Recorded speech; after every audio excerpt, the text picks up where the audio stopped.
بسم الله الرحمن الرحيم والفجر وليال عشر والشفع والوتر والليل إذا يسر هل في ذلك قسم لذي حجر ألم تر كيف فعل ربك بعاد إرم ذات العماد التي لم يخلق مثلها في البلاد وثمود الذين جابوا الصخر بالواد وفرعون ذي الأوتاد الذين طغوا في البلاد فأكثروا فيها الفساد فصب عليهم ربك سوط عذاب إن ربك لبالمرصاد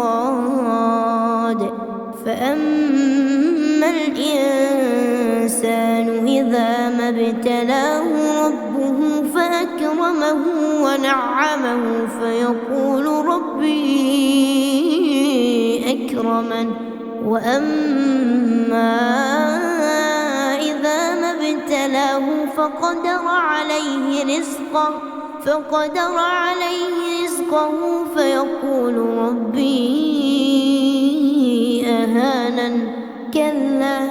كلا بل لا تكرمون اليتيم ولا تحاضون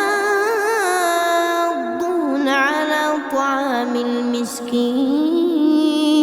وتأكلون التراث أكلا لما وتحبون المال حبا جما كلا إذا دكت الأرض دكا دكا وجاء ربك والملك صفا صفا وجيء يومئذ بجهنم يومئذ يتذكر الإنسان وأنى له الذكرى يقول يا ليتني قدمت لحياتي فيومئذ لا يعذب عذابه أحد ولا يوثق وثاقه أحد